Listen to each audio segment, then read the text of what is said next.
Hi guys, welcome back to another video. Today we are diving into all the horror games I played during the October's arc, The Halloween. 11 games, 11 nightmares. Some gave me chills and some gave me actual nightmares.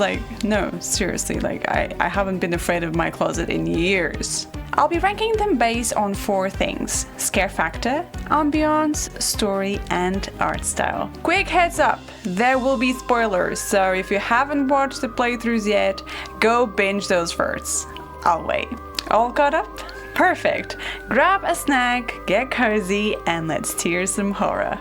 Let's start with 8 Feet Tall, a game based on a classic Japanese urban legend. It kicks off with that classic horror setup. I've always been curious about this creepy thing, so let's go check it out, even though I absolutely shouldn't. The forest had a spooky vibe, and there were a few solid moments, but I kept wishing for more. The idea of being stalked by a towering figure is terrifying on paper, but in practice, I didn't really feel the tension. I was more worried about getting lost than being hunted. The art style was eerie and the concept is strong, but it didn't quite land for me. For that reason, I am placing 8 Feet Tall in tier C. It's still a good experience, but just needs a little bit more. Next is Unmourned, and even though it's just a demo, it really impressed me. From the moment I started walking around, the atmosphere had me on edge. It's dark, it's heavy, and it doesn't rely on cheap scares. The story is there, but it doesn't overwhelm you, it just unfolds naturally as you explore, which I loved. One of my favorite moments? The library. The whole sequence, searching for the key while feeling completely trapped, was beautifully designed and genuinely tense. Oh, and let's not forget about the spirit that follows you. That thing had me sprinting. Overall, Unmourned deserves a solid tier A. I'll definitely be checking out the full release when it drops. Wrong Floor is short, but it knows how to mess with your head. From the start, it made me feel like I was being watched. The tension builds fast and the environment is just grimy and claustrophobic in the best way. There's not much story, but honestly, it doesn't really need it. The fear comes from the atmosphere and the constant feeling that something is just around the corner. That said, the flashlight, I get that it's supposed to limit your vision, but there were moments where I couldn't see anything, and that pulled me out of the experience just a little bit. Still, it did a great job at making me jump at pipes and even my own shadow. So I'm placing Wrong Floor in tier B. Creepy, effective, but I wish there was just a little more to it. But also, what was that bad room? I guess people never know. Okay, mouthwashing absolutely blew me away. The way the story unfolds, I've never played anything quite like it.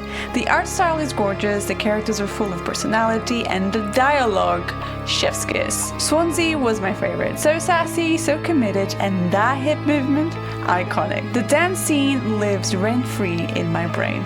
What really got to me was how the game made me feel uncomfortable, but in the best way. The way it jumps between past and present, the rituals, the actions you're forced to perform, it all builds this slow, creeping dread. The only part that it didn't quite work for me was the horse monster chase bit. It felt out of place with the rest of the gameplay. But overall, mouthwashing is going straight into tier S. It's one of the best horror experiences I've had in a long time. Let's talk about Bathhouse, a game that builds dread slowly like steam rising from a boiler.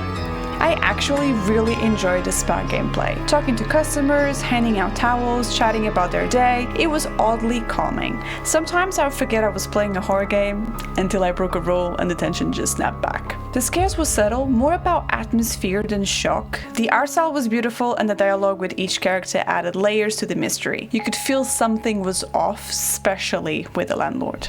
I love that there were 3 different endings and that you had to unlock the bad ones in order to reach the good one. That was a nice touch. Overall, Bathhouse goes into tier B. Great concept, immersive design, but I wanted a little bit more fear in the water.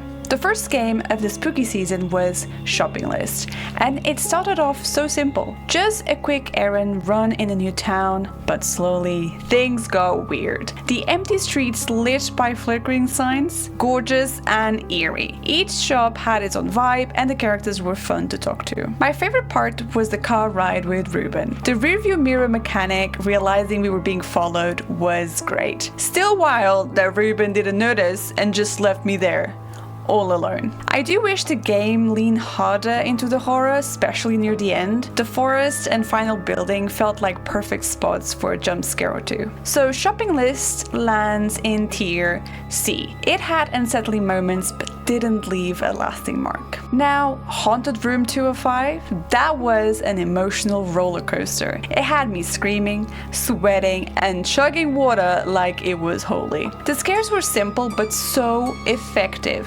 Hands in the dark, silhouettes slipping past, things creeping into the room while I was trying to sleep. The mechanic of checking the apartment after each day was brilliant, and that red dot eye closing thing took me a while to get used to. But once I did, it added a whole new layer of tension. The bedroom closet scene? Yeah, that haunted me for days. I kept checking mine just in case. They looked way too similar. And the ending? Wow, like I wasn't expecting that emotional twist. Giving that family closure was such a powerful moment. Haunted Room 205 goes straight to tier S.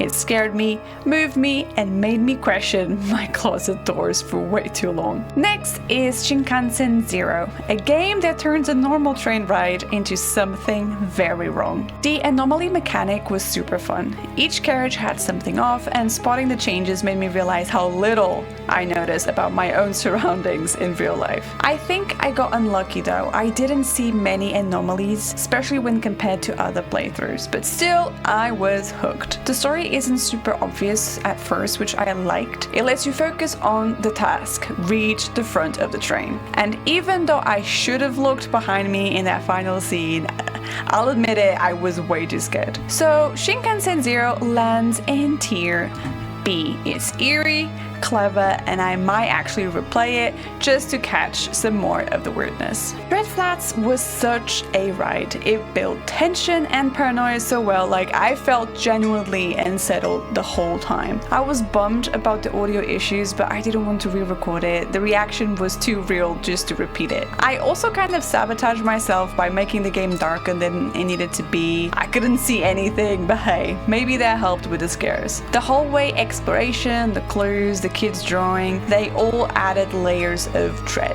And that final section, totally unexpected. But what really got to me? The spirit crawling out of the closet, watching me sleep, and then sliding under the bed. Nope.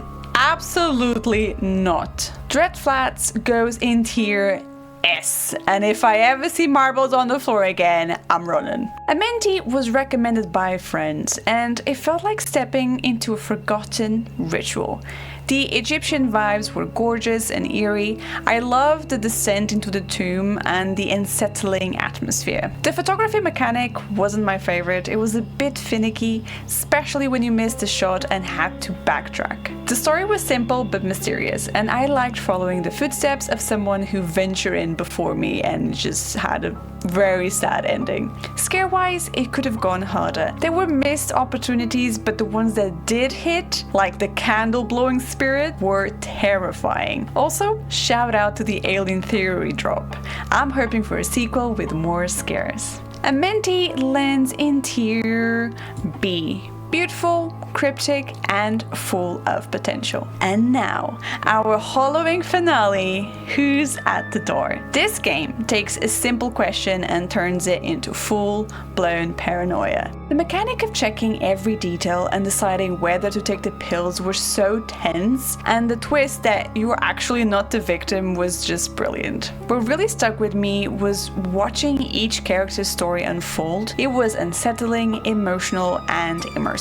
And the knocking, way scarier than I expected. Now I have a new fear unlocked. Thank you, game. The art style, the flickering lights, the room design, it all worked together to build a really strong atmosphere. Who's at the Door goes in tier A powerful ending to the arc. And that's the last stop on this haunted line. Let's take one last look. In the S tier we have Mouthwashing, Haunted Room 205 and Dread Flats. A tier we have Unmourn the Demo and Who's at the Door. B tier we have Wrong Floor, Bathhouse, Shinkansen Zero and Amenti. Lastly, in the C tier we have 8 Feet Tall and Shopping List. 11 games, 11 doors. Some whispered, some screamed, but all of them left a mark.